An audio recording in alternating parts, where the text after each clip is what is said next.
Hi guys, ಎಲ್ಲರೂ ಹೇಗಿದ್ದೀರಾ? I hope ಎಲ್ಲರೂ ಚೆನ್ನಾಗಿದ್ದೀರಾ ಅಂತ ಅಂದ್ಕೊಂಡಿದ್ದೀನಿ. ನಾನು ಕೂಡ ಚೆನ್ನಾಗಿದ್ದೀನಿ. ವಾಯ್ಸ್ ಸ್ವಲ್ಪ ಹೋಗಿದೆ, ಸ್ವಲ್ಪ ಹುಷಾರಿಲ್ಲ. ಈ ವಿಡಿಯೋ ಮಾಡೋದಕ್ಕೆ ಕಾರಣ ಏನು ಅಂತ ಅಂದರೆ, ನೆನ್ನೆ ಬಂದು ಸ್ಟೋರಿಗೆ ಒಂದು ವಿಡಿಯೋ ಹಾಕ್ತಿದೆ. ನನಗೆ ತುಂಬ ಪ್ರಾಬ್ಲಮ್ ಕೊಡ್ತವ್ರೆ. ಬೆಳಗ್ಗೆಯಿಂದ ಮೆಸೇಜ್ ಮಾಡಿ ಬ್ಯಾಡ್ ಕಮೆಂಟ್ಸು ಮತ್ತು ಬ್ಯಾಡ್ ಮೆಸೇಜ್ ಮಾಡಿ ಅಂತ ಹೇಳಿದ್ದೆ. ಹಂಗಾಗಿ ನೈಟ್ ತುಂಬ ಜನ ಮೆಸೇಜ್ ಮಾಡಿ ಕೇಳಿದ್ರ, ಅಕ್ಕ ಯಾಕೆ, ಏನಾಯಿತು ನಿಮಗೆ, ನೀವು ಬೇಜಾರಲ್ಲಿ ಇರಬೇಡ್ರಿ, ನಮಗೆ ನೋಡೋಕ್ಕಾಗಲ್ಲ ಅಂತ ಕೂಡ ಹೇಳಿದ್ರ. Thank you so much, love you all. ನೀವು ತುಂಬ ಪ್ರೀತಿ ಕೊಡ್ತಾ ಇದ್ದೀರ. ನನ್ನ ಫ್ಯಾಮಿಲಿಗಿಂತ ನನಗೆ ಇನ್ಸ್ಟಾ ಫ್ಯಾಮಿಲಿಯಿಂದ ತುಂಬ ಪ್ರೀತಿ ಸಿಗ್ತಾ ಇದೆ ಗೈಸ್. ನಾನು ಮೊದಲಿಂದನೂ ಇದನ್ನೇ ಹೇಳ್ಕೊಬತ್ತಿರೋದು. ಬೆಳಿತೀವಿ ಅಂದರೆ ತುಳಿಯೋದಕ್ಕೆ 100 ಜನ ಇರ್ತಾರೆ ಗೈಸ್, ಏನು ಮಾಡೋಕ್ಕಾಗಲ್ಲ. ಇದು ಮೊದಲಿಂದನೂ ಬಂದಿರೋದು. ನಾವು ಇವಾಗ ಅದನ್ನ ಸರಿ ಮಾಡ್ತೀವಿ ಅಂದ್ರೆ ಅದಾಗುತ್ತೆ. ಅಂಥವ್ರು ಇದ್ಮೇಲೆ ನಾವು ಬೆಳೆಯೋಕ್ಕಾಗೋದು ಅಲ್ವಾ. 90,000 ಜನದಲ್ಲಿ ನನಗೆ 50,000 ಜನ ನನಗೆ ಪ್ರೀತಿ ಕೊಡ್ತಾರೆ ಅನ್ನೋ ನಂಬಿಕೆ ನನಗಿದೆ. ನಾವು ರೀಲ್ಸ್ ಮಾಡ್ತೀವಿ ಅಂದ್ರೆ ನಾವು ಕೆಟ್ಟವರಲ್ಲ ಗೈಸ್. ನೀವು ಅನ್ಕೊಬಹುದು ಬ್ಯಾಡ್ ಮೆಸೇಜ್ ಮಾಡ್ತಿರಲ್ಲ, ಇವ್ರಿಗೆ ನಂಬರ್ ಕೊಟ್ಟಿದ ತಕ್ಷಣ ಅವ್ರು ನಮಗೆ ಬಂದು ಮೆಸೇಜ್ ಮಾಡ್ತಾರೆ, ನಾವು ಕರೆದಿದ್ದ ಹತ್ರ ಎಲ್ಲ ಬರ್ತಾರೆ. ಅದೆಲ್ಲ ನೀವು ಮೈಂಡ್ ಸೆಟ್ ಅಲ್ಲೇ ಇಕ್ಕೋಬೇಡಿ ಗೈಸ್, ಆಯ್ತಾ?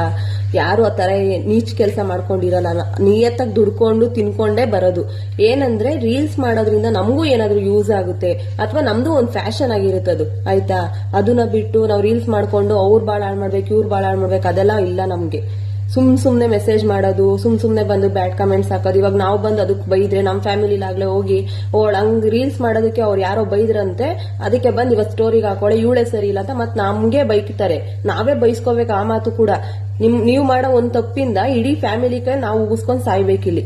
ಫಸ್ಟ್ ಅದನ್ನ ಮೈಂಡ್ ಸೆಟ್ ಅಲ್ಲಿ ಇಟ್ಕೊಂಡು ಮಾತಾಡಿ ಗಾಯ್ಸ್, ಅಷ್ಟೇ. ನನಗೆ ಕೋಪ ಬಂದ್ರೆ ನಾನು ಏನ್ ಮಾತಾಡ್ತೀನಿ ಅಂತ ನನಗೆ ಗೊತ್ತಾಗಲ್ಲ.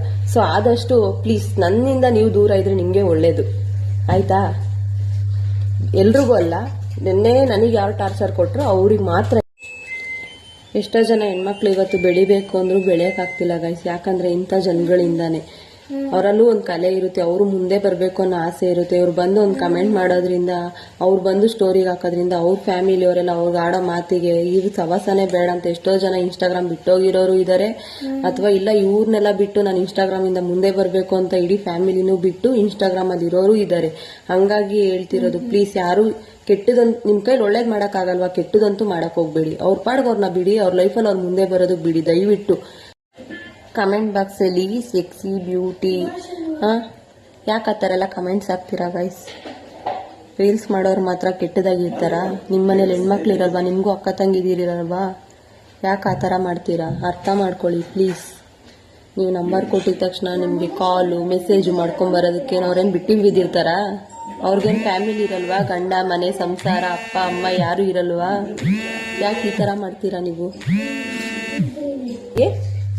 Love you all.